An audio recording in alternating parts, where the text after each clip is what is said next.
Everyone in Chicago knew what Enzo Marchetti did to men who crossed him.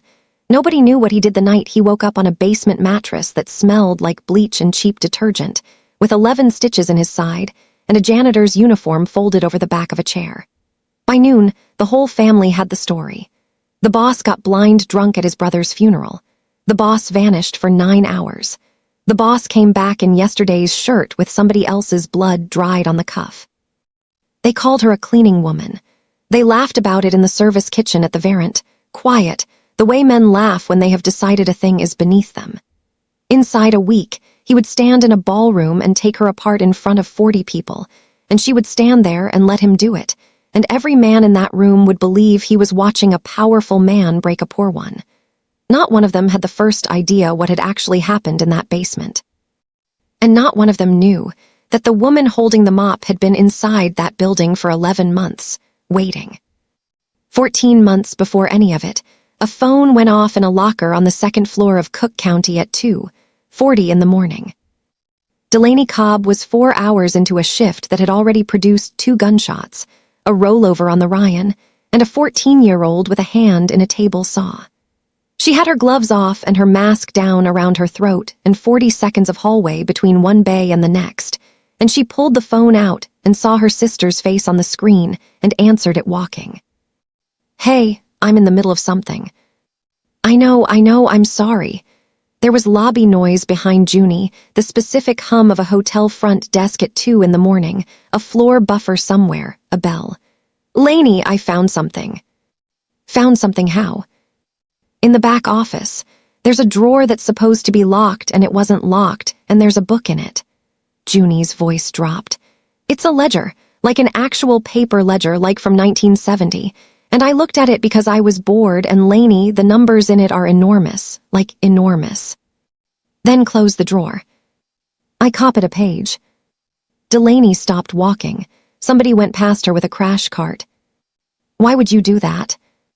"Because it's wrong." Junie said it the way she had said things since she was 9 years old, flat and certain and completely without a plan. "Because Mr. Vaughn's been telling everybody the hotel's losing money and they cut my hours in July, and there's $40 million going out of this building to a company that doesn't have a phone number." "Junie." "I don't know who to tell." Delaney put her back against the wall of that hallway. She had 2 patients. She had a resident waiting on her. She had a 14-year-old boy in Bay 6 whose right hand was in a bag of ice. "Okay, listen to me. Put the copy back, put the book back, lock the drawer, and go home." "You're not even going to look at it." "I'm going to look at it. I'm going to look at it in the morning, and I'm going to call you at 6, and we're going to talk about it like people who have slept." She was already moving again. "Go home." There was a pause on the line. In the pause, she could hear the buffer. "Okay." Then smaller, "Laney, is it weird that I'm scared?"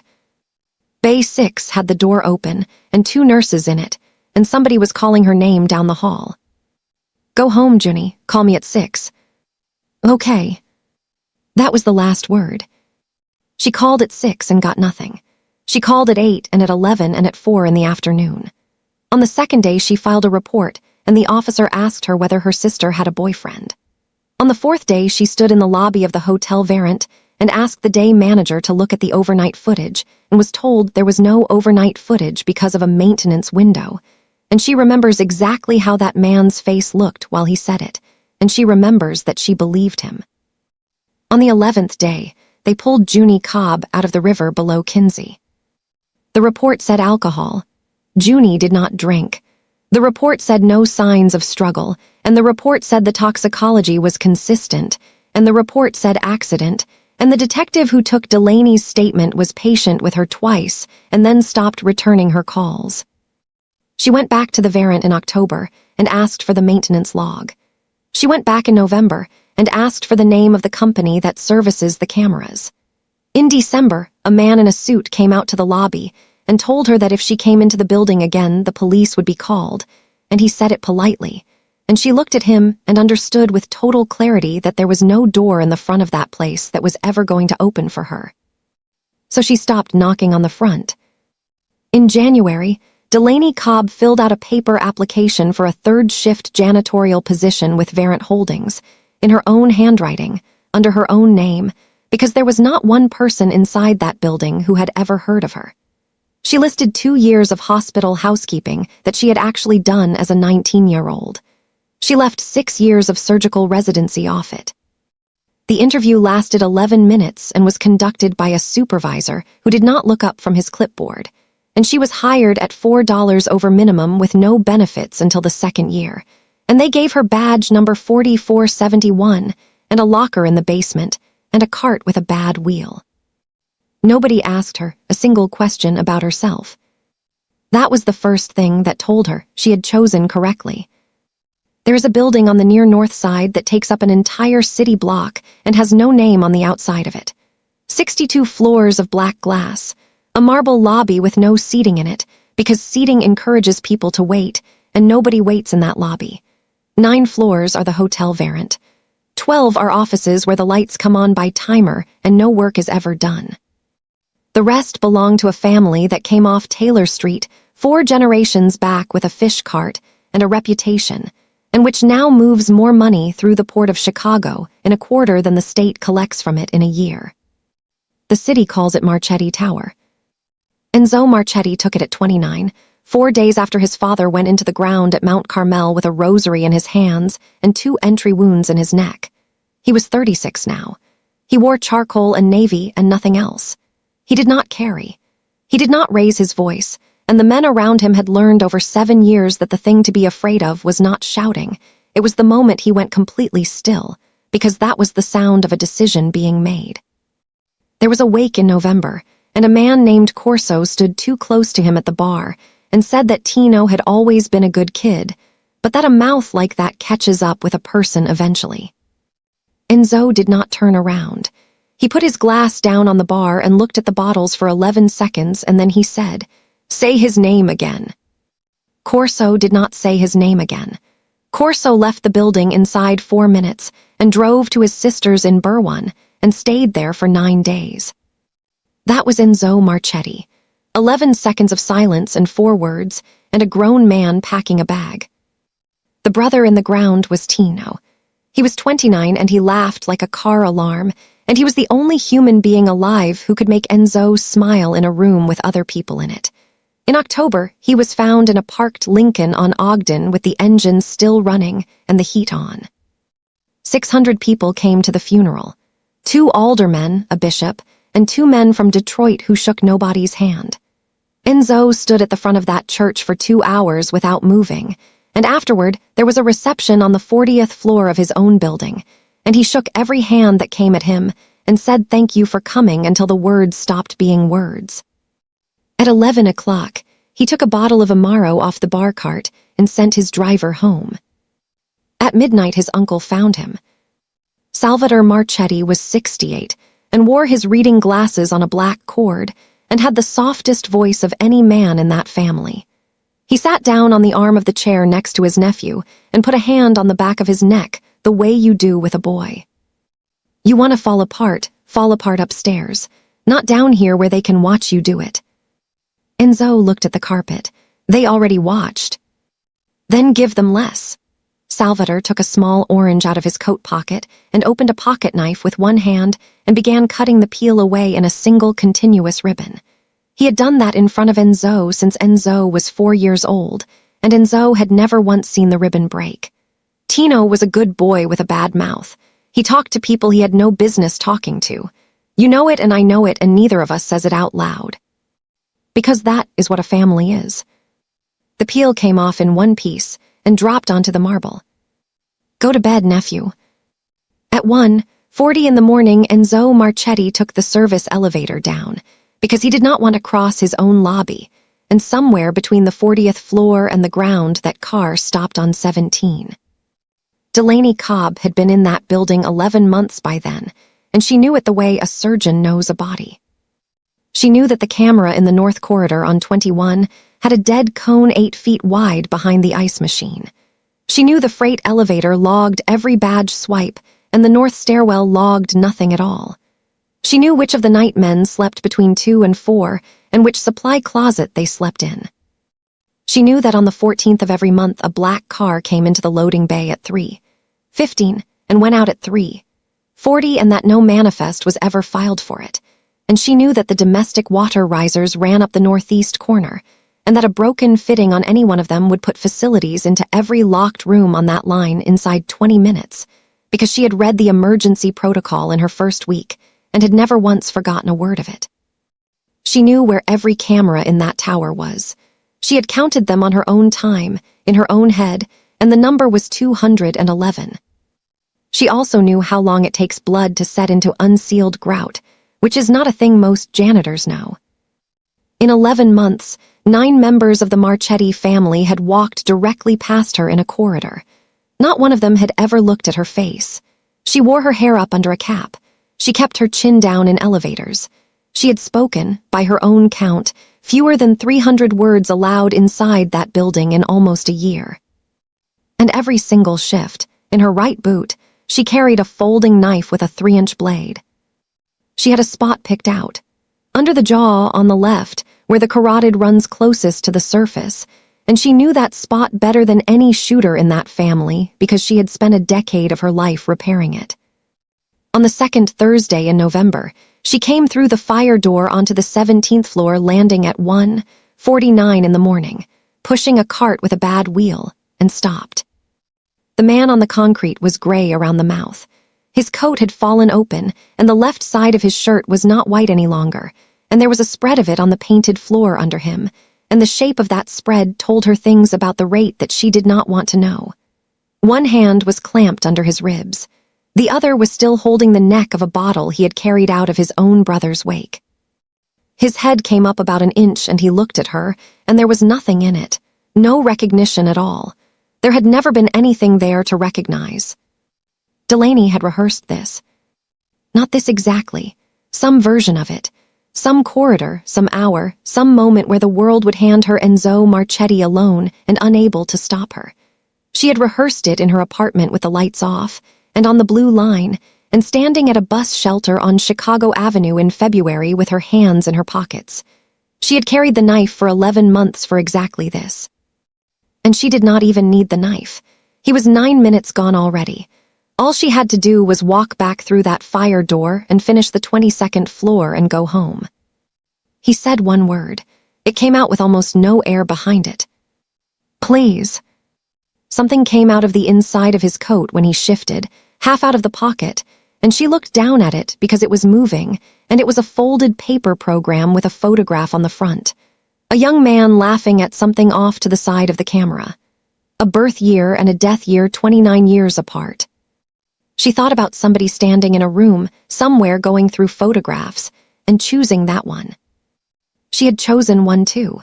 In a funeral home on Ashland, in a folding chair, with a box of her sister's pictures on her knees, at 2 in the morning, alone. Delaney Cobb went down on her knees on that concrete, put the heel of her hand into the hole under his ribs, and leaned her whole weight onto it. He made a sound. She talked straight over the top of it, flat and fast, in a voice she had not used in 3 years. You have a through-and-through in your left flank, and you are bleeding into your belly. I need you to stop fighting me. Nod. His jaw worked. Hospital. There is a car sitting in your loading bay with 2 men in it that has been there since 1 o'clock. She had walked past it 40 minutes earlier and noted it, because she noted everything. You go out your own front door and you die in your own lobby. You call an ambulance and you die at Northwestern with a cop outside the room. You want to argue while you walk. She got him up. He was 200 pounds of dead weight and she was 5'5", and she got him up anyway, and she walked him down 17 flights of a stairwell that did not log badge swipes, 1 step at a time, with his arm across her shoulders and her fist still packed into his side. Twice he stopped. Once between 8 and 7, he went down onto one knee and stayed there, and she crouched with him and kept talking in the same flat voice about nothing at all, about the number of steps left, about the color of the paint, and he got up. She had a basement studio 9 minutes away on Erie with a bathtub in the kitchen and 1 window at sidewalk level. She had never brought another human being into it. She put him on the floor because the bed was too soft and she needed a hard surface. She cut his shirt off with kitchen shears. She pulled a shoebox out of the closet, and inside the shoebox was a roll of chromic gut, a needle driver, 2 hemostats, a bottle of povidone, and a pair of surgical scissors, all of it 3 years old, all of it kept for no reason she had ever once said out loud to anybody. The bullet had gone through. That was the only luck in the entire night. It had missed his liver by a distance she measured with 2 fingers and did not report. There was no anesthetic in the shoebox. She told him that. She told him precisely what she was going to do, in order, and how long each part of it would take. And Enzo Marchetti lay on the linoleum of a basement apartment on Erie under a bare 60-watt bulb with his teeth set, and said nothing at all until she was 4 minutes into it. And then his hand came off the floor and closed around her forearm. "Don't stop. I'm not going to stop. Talk, say anything, keep talking." So she talked. She talked while she irrigated, and while she tied. She told him about a lake in Wisconsin her father used to drive to in a car with no air conditioning, and about the specific misery of vinyl seats in August, and about her father's theory that a sandwich tastes better if you eat it standing up. She recited the 12 cranial nerves in order because it was the first thing that came into her head, and he laughed once and then made a sound that was not laughing, and she kept going. She told him he had one of the ugliest livers she had ever seen in her life, which was a lie, and he said good, and the room went quiet for a while after that. Around 4 in the morning, he started talking back. That was the part she had not prepared for. Men say things when the floor is coming up at them. She had heard it in trauma bays from firefighters and grandfathers and 19-year-olds, and she had trained herself to let it pass through her without landing. She could not make it pass through her. He said his brother's name twice. He said that he had known for 6 weeks, that he had known and had done nothing because he wanted to be wrong. He said that he had shaken 400 hands that day, and that not one of those 400 people had asked him a single question about himself. Not one, not all day. He said that he was so tired he could feel it in his teeth. Then he said, "Don't tell them I asked you to stay." She was 2 stitches from finished. She stopped. "Nobody's asking me anything." "They will." His eyes were open and fixed on the ceiling, and his voice had gone down to almost nothing. "Whoever put this in me is inside my house, which means by tomorrow afternoon somebody is going to want to know where I was tonight, which means somebody is going to want to know about you. There is no me. I'm the woman who mops 17. That is the first intelligent thing anyone has said to me all year." His hand came up off the floor and hung there a moment, and then came down on the back of her wrist, and he did not grip it. He put his hand there and left it. His palm was cold enough that she registered it as a clinical fact before she registered it as anything else. "What's your name?" She looked at the 2 stitches she had left. "Cobb. That's on your shirt. That's the one you get." The corner of his mouth moved and stopped. Then he asked her for a pen. She thought he was going under. She gave him the golf pencil out of her apron because it was the only thing within reach, and he pulled the folded program out of the inside of his ruined coat, and she went back to the last 2 stitches and did not watch him. She heard the pencil scratch on paper. She heard it stop and start and stop. She heard him fold the paper over and heard it hit the linoleum. By the time she tied off, he was unconscious. Delaney Cobb spent the rest of that night on the floor beside him with 2 fingers on his radial artery, counting. She counted out loud for the first hour because she could not think of anything else to say, and then she counted silently, and she was still counting when the window at sidewalk level went from black to the color of dishwater. When she was certain he was going to live, she got up and washed her hands at the kitchen sink for a very long time, and then she washed her floor. While she was working, she picked up the folded paper and did not open it. His blood had gone through one corner of it and dried the paper stiff. She should have burned it. Instead, she put it in the pocket of her apron, and 11 hours later she put it on the shelf above her spare boots in her locker in the basement of Marchetti Tower, folded, face up, the way she found it. She never turned it over. He woke at 10 in the morning. She was standing at the sink with her back to him. She heard him come up onto an elbow and stop. She heard him take the room in. A basement studio with a bathtub in the kitchen. A mattress on a frame with a folded blanket at the foot of it. One chair with a janitor's uniform hanging over the back, hers clean, because the one she had worn was in a garbage bag under the sink and could never be worn again. He did not say one word. Then his phone went off in the pile of ruined cloth on the floor, and 11 minutes after that there were 3 men in her stairwell. The one through the door first was Bruno Casero, who had driven for the family for 22 years, and he took the room inside a second and a half. The mattress. The man on the floor with no shirt on him. The woman at the sink in a t-shirt and work pants, 31, no makeup, hair down, standing in a basement that smelled like bleach. Delaney watched Bruno's whole face rearrange itself. She watched him do the arithmetic and get it wrong, and then she watched him decide that he was not going to say anything about it, which was the same as saying everything about it. They put a coat over Enzo's shoulders. They walked him up the stairs. At the door, he stopped and turned around, and for 1 second he looked directly at her, and she has thought about that 1 second more often than she has ever admitted to another person. Then he said, "Give her something for the trouble," and he went out into the street and got into a car. Bruno counted $400 onto her kitchen table and left it there. Delaney picked up the money. She walked 11 blocks to a pharmacy on Chicago Avenue and spent every dollar of it on gauze, chromic gut, and a bottle of cefoxin from a man behind the counter who had known her for 4 years and did not ask her a question. She put all of it in the shoebox in the closet. Then she went to work. The story was through the building before her shift started. By 4 that afternoon, it was in the kitchens. By 7, it was on the doors.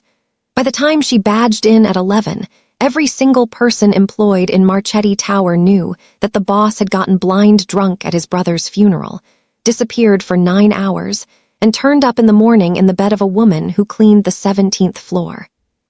She heard 2 night porters telling it to each other at the freight elevator. She stood 4 feet away with a mop in her hands while they told it over the top of her head, and one of them delivered the punchline and the other one laughed, and neither man looked at her, because nobody ever did. She had spent 11 months making herself invisible. It had worked so completely that she was invisible inside a story that was about her. Enzo did not go to a hospital. He went to 58, and a doctor named Petrosian, who had been on the family payroll since 1994, came up and cut the dressing off and stood over him for a long time without speaking. Who did this? Does it matter? Enzo. Petrosian sat down on the edge of the bed, which he had not done in 30 years of service to that family. He put his reading glasses on and turned the lamp so the light came across the closure at an angle. This is a running subcuticular with a buried knot at each end. There are 11 throws in it, and every one of them is laid the same direction.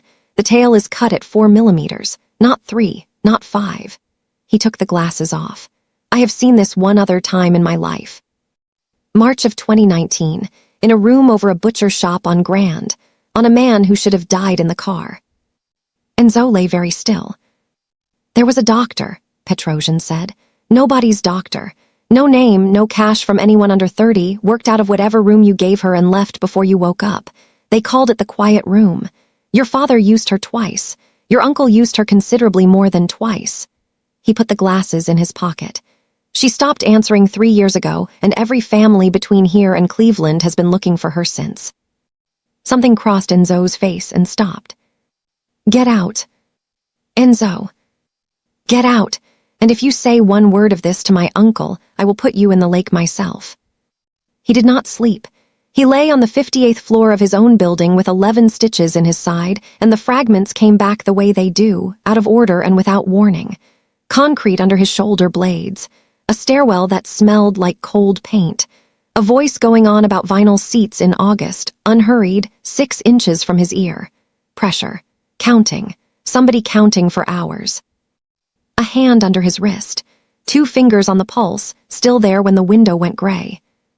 At 4 in the morning, he stood at the glass with his palm flat on his own side, and worked the whole thing through the way he worked everything through, which is coldly and completely, and without any consolation in it at all. 2 men had known which elevator he would take. 2 men had known within a 5-minute window when he would take it. The only human beings on earth with that information had been in the room when his uncle told him to go to bed. which meant the house was open, which meant that anything Enzo Marchetti was seen to want would be taken off the board inside a week, as leverage or as a message. And he had watched that exact thing done twice in his life by men who learned it from the same person he had learned it from. There was a woman in a basement on Erie with his blood in her floor grout, and she was the only living witness to the worst night of his life, and she had not asked him for one single thing. And there was exactly one way to keep her breathing. He worked it out standing at that window, and it made him sick, and he did it anyway. The Sunday sit-down was the oldest thing that family had. 3rd floor, the private room off the ballroom, a table that seated 22 and a standing crowd of another 30 behind it. Capos, cousins, the 2 lawyers, the men off the ports. Salvator at Enzo's right hand with a plate of oranges in front of him. It ran from 1 in the afternoon until Enzo stood up. At 12, 40 Delaney Cobb was told that the day porter had called off, and she was on the floor. She knew before she reached the doors. She could tell by the way the men in the corridor went quiet at 40 feet. She came through with the bucket cart and the ringer that squealed on one wheel, and 41 people turned around at the same time. Nobody said anything for about 4 seconds. Then Salvator Marchetti said, "Well," and cut a ribbon of peel off an orange, and the room started laughing. She kept walking. She put the cart against the wall by the service door and got the mop out and started at the far corner, because that is where you start. "Sweetheart." She looked up. Salvator had turned around in his chair with the knife still open in his hand. "Come here a minute."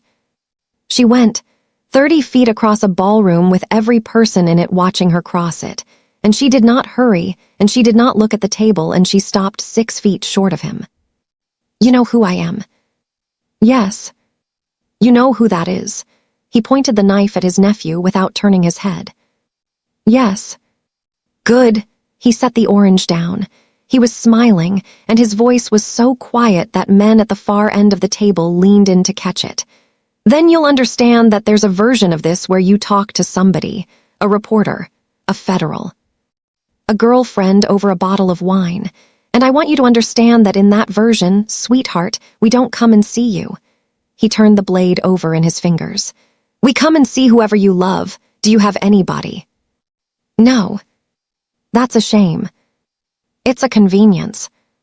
Something moved through Salvator Marchetti's face and was gone before anyone in that room caught it, and Delaney understood in the same half-second that she had made a mistake. She had answered too fast and too flat. That man had spent 50 years reading exactly that.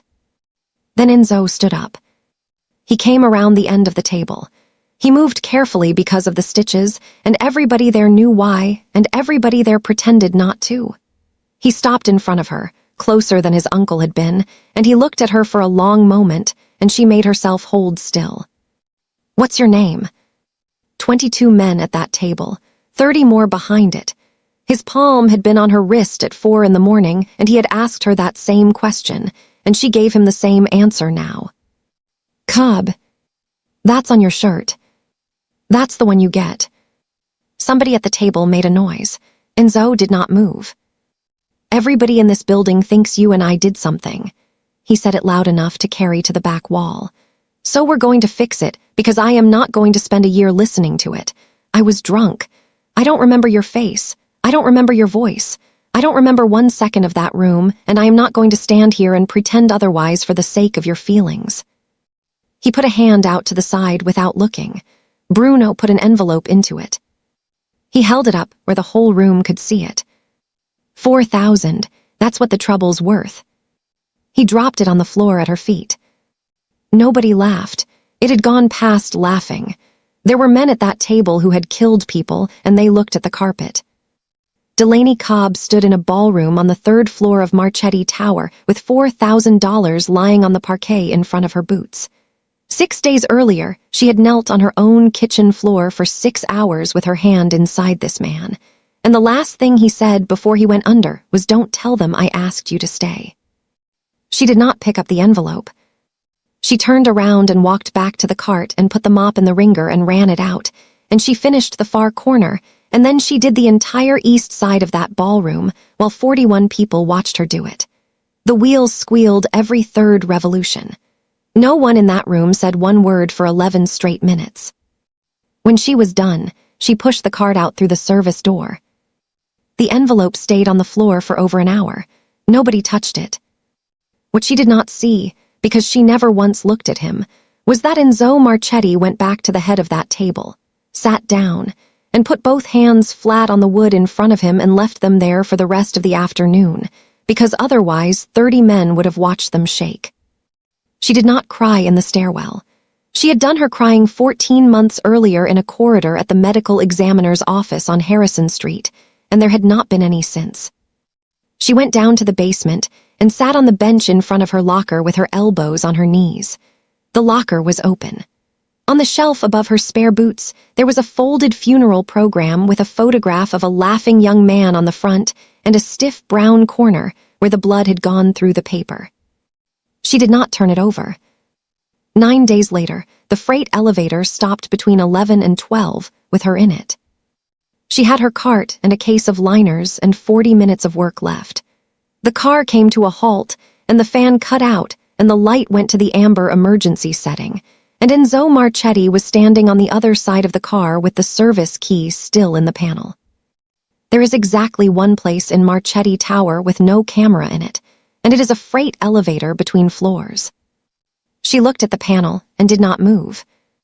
"There are 211 cameras in this building," she said. "There are 214. You don't know about the 3 in the parking structure."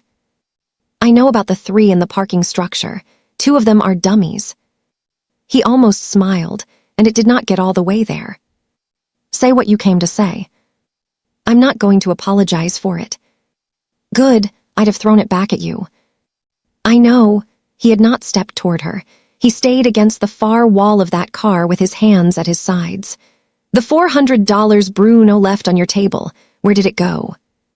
"Groceries." "Sal Petrangelo has run that pharmacy on Chicago Avenue for 19 years, and he owes my family a favor from 2011. Enzo's chin came up slightly. "You bought sutures. You bought your own sutures with money I threw at you to replace what you used on me." "Then why ask?" "Because I wanted to hear you lie about it." "Why?" "Because if you told me the truth, I'd have done something about it, and I can't do anything about it." His voice did not change at all, and that was somehow the worst part of it. "I need you to understand something, and then I need you to never mention it again. There is a man in this building who has been trying to kill me since October and who has already killed my brother. If that man decides I want something, he takes it. That is not a threat, and it is not a warning. That is arithmetic." "So you made me worthless." "I made you invisible. You were already doing it. I finished it." Delaney Cobb looked at the man across the freight car for a long moment. "You should know that I have spent 9 days deciding whether to hate you," she said, "and I want you to understand that I have not decided yet." "That's fair." "It's not fair, it's just true." She reached past him, and her sleeve went across the back of his hand, and she turned the service key, and the car started moving again, and neither one of them said anything for the 11 seconds it took to reach 12.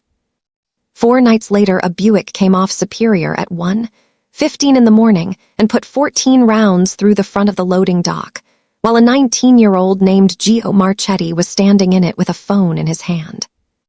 Delaney was on 3 when the building came apart. She heard the running before she heard anything else. Then Bruno Casero came backward through the ballroom doors with a kid under the arms and 2 other men on his legs, and they put him down on the 22-foot dining table because it was the only flat surface in the tower big enough, and the kid's shirt was gone, and the hole in him high on the right chest was making a sound. Sucking chest wound. She knew that sound from across a room. Petrosian was in Winnetka, 28 minutes on a good night. The kid had 4. They were shouting at each other. Somebody had a folded towel and was bearing down on it, which was the single worst thing that could have been done, and the kid's lips had gone the color of a bruise, and Enzo Marchetti came through those doors and stopped dead at the end of his own table with his hands open at his sides and absolutely nothing in his head. Delaney Cobb set down the mop. "Get off him." Nobody heard her.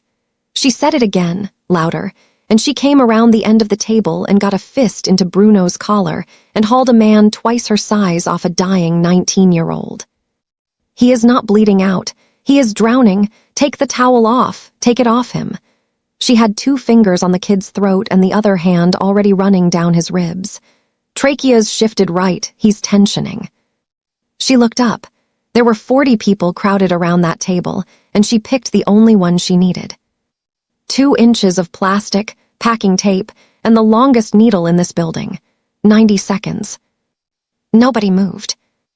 Then Enzo said one word, and the room emptied at a dead run.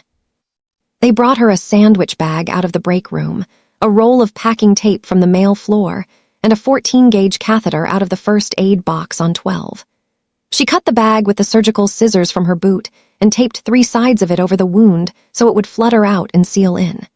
She walked her fingers down the kid's chest to the second intercostal space at the midclavicular line, and she said his name once, and she put the needle in.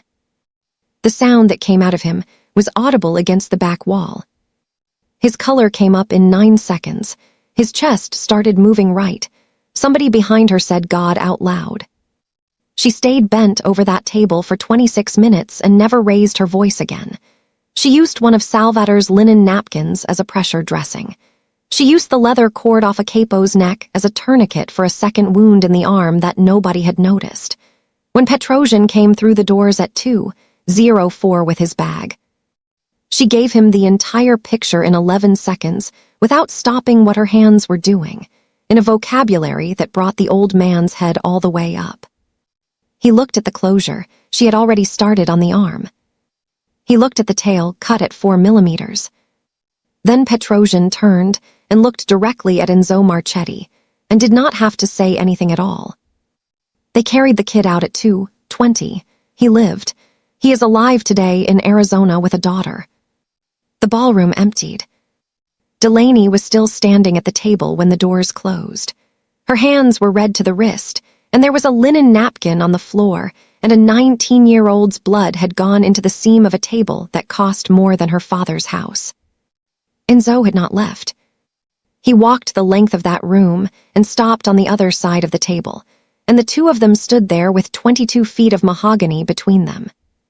"Say it," she said. He came around the corner of the table instead. He got close enough that she could see there was still gray in his face from 3 weeks ago, and he took her right hand and turned it palm up. He put his thumb on the ball of it, where 11 months of a mop handle had built a callus over the top of something older. The quiet room. She took her hand back. "There's no such thing. There's a butcher shop on Grand with a room over it. There's a man in Cicero walking around with mesh in his abdominal wall that no hospital in the state can account for." He was not raising his voice. He never raised his voice. "There are 11 stitches in my side, laid the same direction, tail cut at 4 millimeters. And there is a woman who has been pushing a cart through my building for 11 months who has never once looked at my face. I'm looking at it now. I noticed. 2 nights after that, she was on the 12th floor at 3:20 in the morning when she heard a bottle break in the service kitchen. She should have kept walking. She has thought about that. The kitchen door was propped with a rubber wedge and there were 5 men inside it. 4 of them were standing. The 5th was a facilities supervisor named Teddy Vaughn, 54 years old, a grandfather twice, who had signed her hearing paperwork 11 months earlier without looking up from his clipboard. They had his right hand flat on the stainless prep counter. Salvatore Marchetti had a broken wine bottle in his hand, and his reading glasses on their cord, and his voice at the exact volume he always used. Somebody pulled the badge log for the 58th floor. Somebody pulled the freight log for September.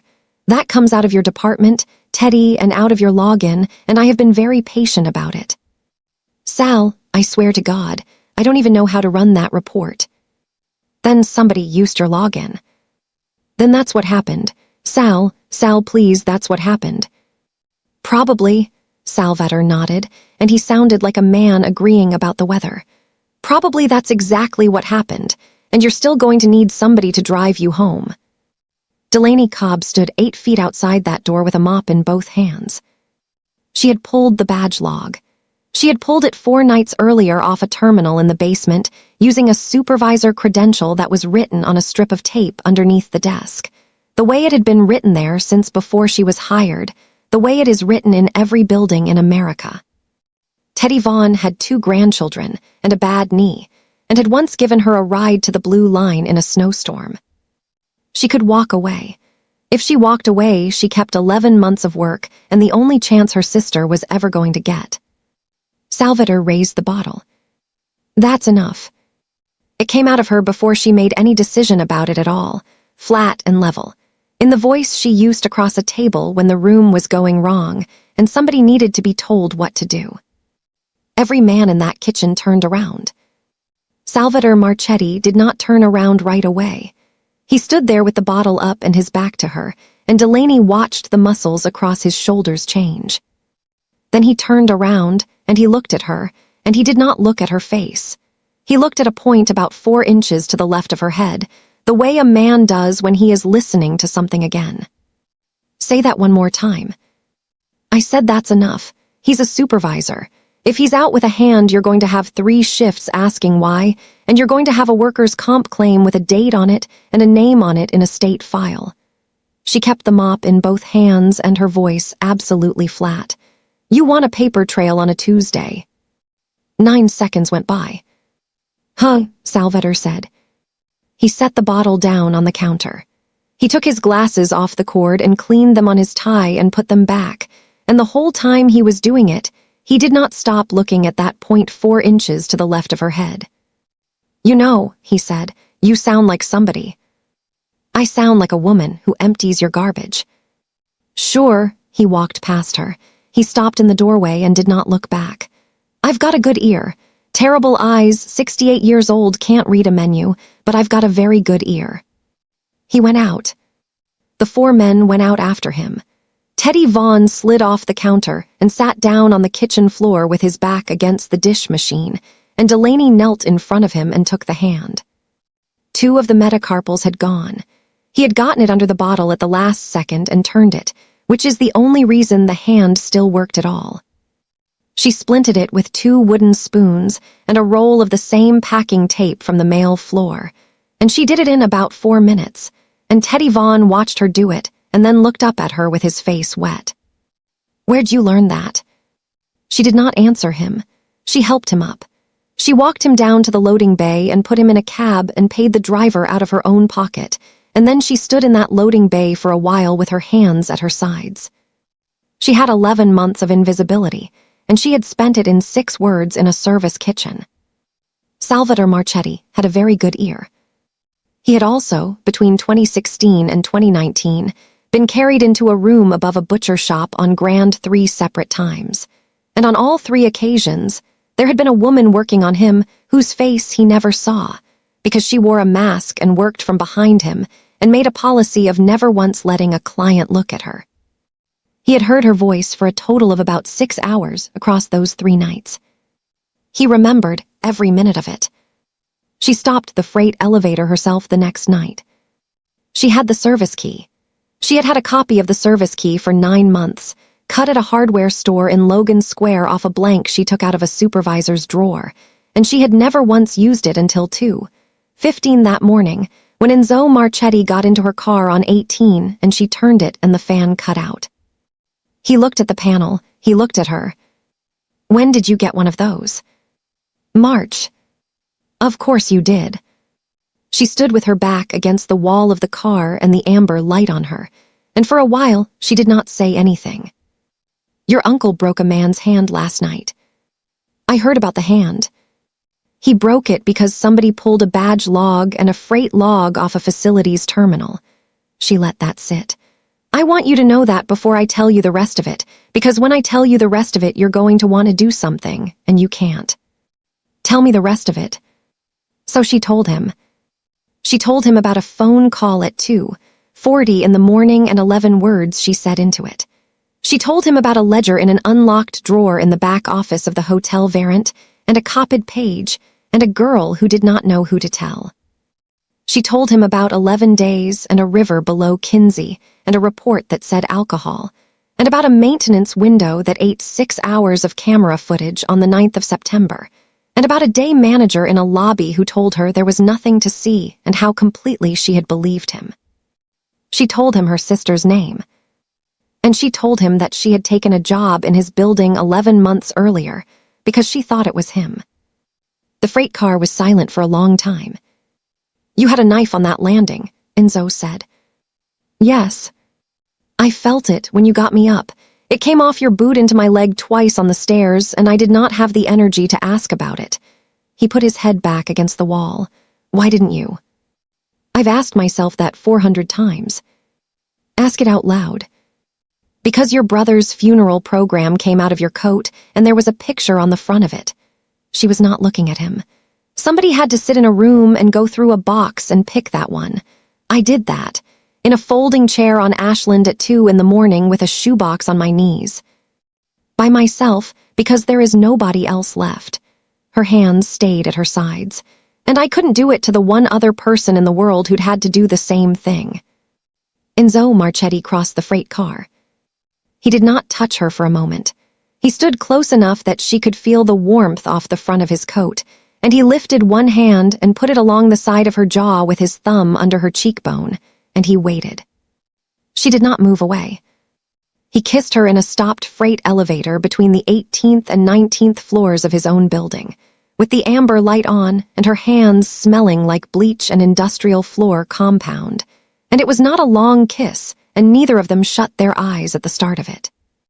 When he pulled back, he kept his hand where it was. "There is nowhere in this city I can take you," he said. "Not a restaurant, not a car, not a room with a window in it. If I put you at a table in public, you are dead inside a week." "I know. This is what there is, 12 feet of a freight car and no camera." "I know what it is. Say you understand it." Delaney Cobb put her hand over the back of his and held it against her own face. "I've spent 11 months living in the parts of this building nobody looks at," she said.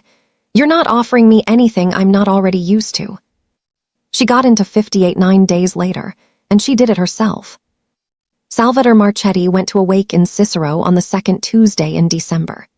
She knew that because she had read it off the reception calendar in the executive kitchen while she was emptying the recycling on Friday, and she had confirmed it Monday off a car request sheet in the loading bay, and she had checked it a third time by walking past his door at 11:40 on Tuesday and finding the light off. At 2:44 in the morning, Delaney Cobb went into the janitor's closet on the 60th floor with a 12-inch pipe wrench she had signed out of the tool crib under her own badge, and she backed off the union on the domestic cold riser 3/4 of a turn. She stood there and watched it start. Then she walked down 2 flights, waited 11 minutes, and called it in. The emergency protocol for a water event on a vertical riser in that building requires facilities to open and inspect every accessible space on the affected line. It is 4 paragraphs long. She had read it in her first week and had never forgotten a word of it. The work order generated automatically at 3:02 in the morning, and it had her badge number on it, and it listed 9 rooms, and the 6th room on the list was a door on the 58th floor with no number on it, and a lock that was not part of the building system. The facility's lead handed her the master and a wet vac and told her to start at the top. She had 90 minutes. It was not a vault, it was an office. A desk, a leather chair, a filing cabinet from about 1970, and a coat rack. Everything in it belonged to Salvatore Marchetti. She gave 40 minutes to the cabinet and found nothing but port paper. She gave 10 more to the desk. And then she went to the coats, because 11 months in that building had taught her that men who own things put objects in coat pockets and forget about them for years. In the inside pocket of a gray herringbone overcoat, there was a dead phone, a pair of reading glasses, and a thin gold chain with a small flat pendant on it. The pendant was a swing set. It was worn nearly smooth on one side. Delaney Cobb had bought it at a mall in Skokie in 2011 for $19 because her sister had knocked her front tooth out on a swing set when she was 7 and had told the story at every party she ever went to for the next 17 years. She sat down in Salvatore Marchetti's leather chair with her sister's necklace closed in her fist and did not move for 6 minutes. Then she put the chain in her sock. She hung the coat exactly the way it had been hanging, with the same shoulder forward and the same sleeve caught behind the one next to it. She ran a wet vac over 11 gallons of water in that corridor, closed the door behind her, and finished her shift. She spent the next 9 days building the rest of it, because a necklace and a coat is not a case. She had been a surgeon. She knew the difference between a thing that will hold and a thing that comes apart on the table. A necklace in a coat is a reason for a careful man to say a girl gave it to him, or that he found it in a lobby, or that he had never seen it before in his life. So she went and got everything else. She pulled the maintenance window for the 9th of September and found that it had been entered manually at 11:52 that night from a terminal on the 58th floor. She pulled the badge log for that floor and found one swipe at 11:44. She pulled the freight elevator log, which no one in that family had considered for 1 second in 14 months, because nobody in that family had ever thought for 1 second about how a building actually works, and it showed the freight car called to the loading dock at 12:20 in the morning and returned to 58 at 12:51. She got Petrosian alone in a corridor on 12 and asked him one question about a room over a butcher shop in March of 2019, and the old man went the color of paper and told her a name and then asked her, quietly, to please be careful. And on the 8th day, she went into the back office of the Hotel Varant and opened a drawer that was supposed to be locked. The ledger was still in it. It had been sitting there for 14 months because the only person in that building who had ever noticed it was already dead. 61 pages, every entry running through a shell called Ilaria Freight, which had never moved a container in its life. $41 million out of the family's port accounts across 6 years. Tino Marchetti's initials were at the bottom of 11 pages. Salvatore Marchetti's were at the bottom of all 61.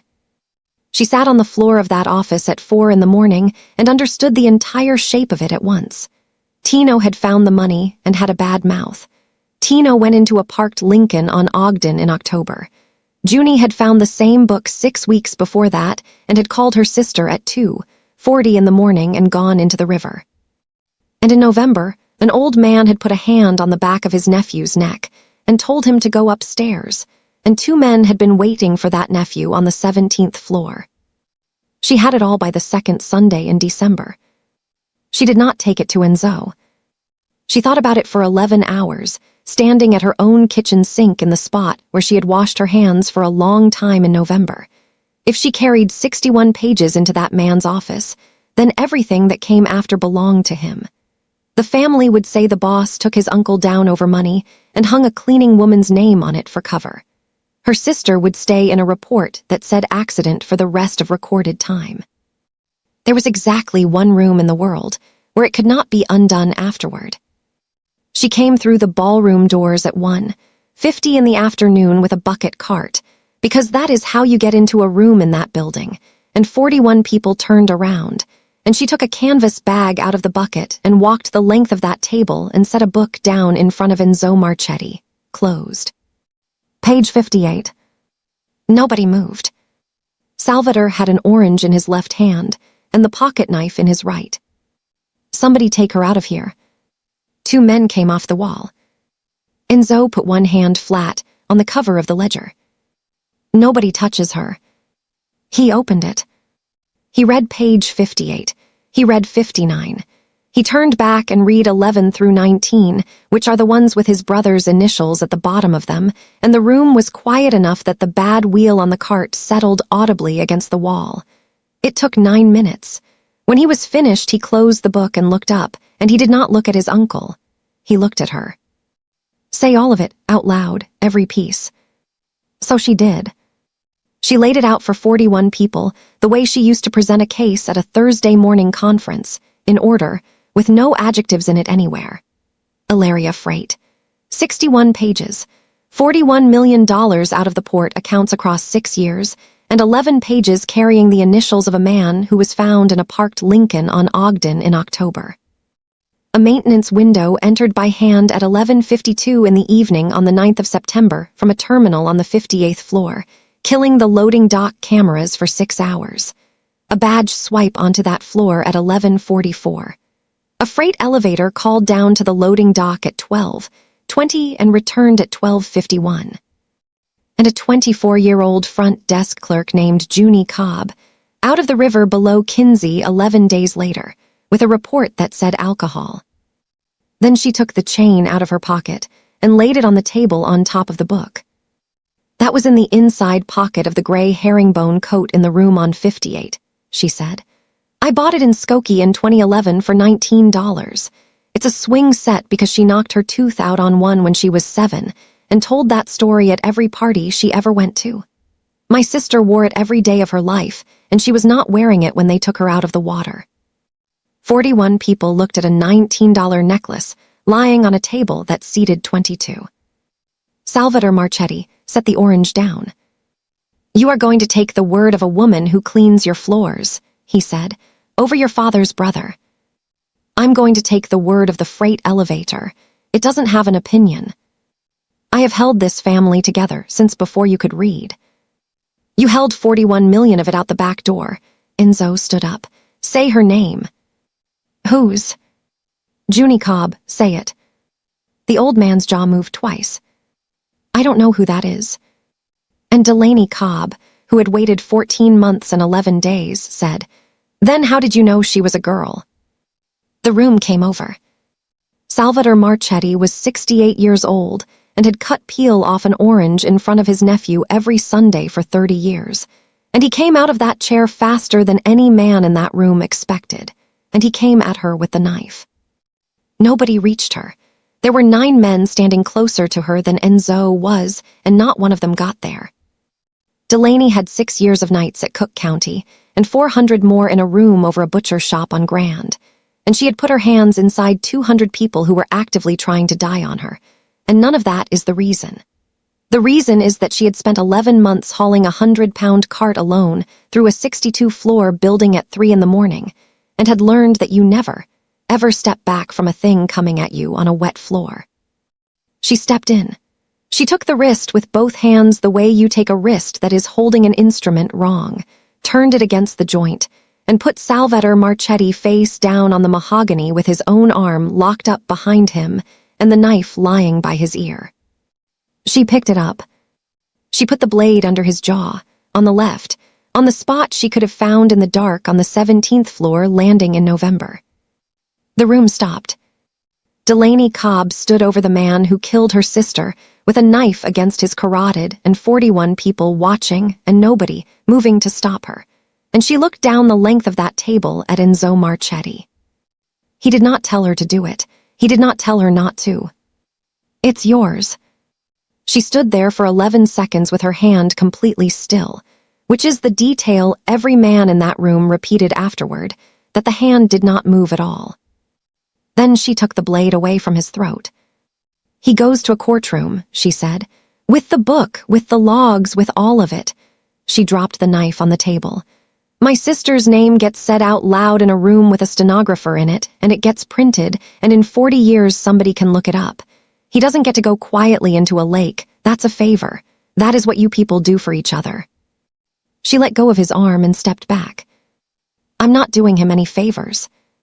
In March, a woman in a federal courtroom on Dearborn read the name Delaney Cobb into a record, and a stenographer typed it, and it is in a book now that anybody in the world can ask to see. Delaney kept working nights for another 5 weeks. Nobody could talk her out of it. She badged in at 11 and pushed the cart and did 12 through 22, and the only difference was that now the men on the doors stood up when she came through, which she could not stand. On the last Friday in April, she cleaned out her locker. Spare boots, a jacket, a hairbrush, and on the shelf, folded, face up, a funeral program with a photograph of a young man laughing at something off to the side of the camera, and a stiff brown corner where blood had gone through the paper in November. She had never turned it over. She turned it over. There were 4 words on the back in golf pencil, in handwriting that had been done lying on a floor by a man who could not see what he was writing. The first was a name, 3 letters. Sal. Underneath it, smaller, pressed so hard that the point had gone through the paper in 2 places. Don't let HIM see you matter. Delaney Cobb sat down on the bench in the basement of Marchetti Tower and held a piece of paper in both hands, and above her the fluorescent tube in the ceiling ticked the way it had ticked every night for 11 months. She found him at 2:10 the next morning on the 17th floor landing of the north stairwell, sitting on the step, in a suit that cost more than her car, with his forearms across his knees. He had been coming down there for months. She had known that for weeks and had never said one word about it. She sat down next to him on the concrete. There was room. The paint on the handrail was chipped through to the metal where the cart had hit it 1,000 times. She held out the funeral program. He took it and turned it over and looked at 4 words in his own handwriting, and he put his thumb over the place where the pencil had gone through the paper.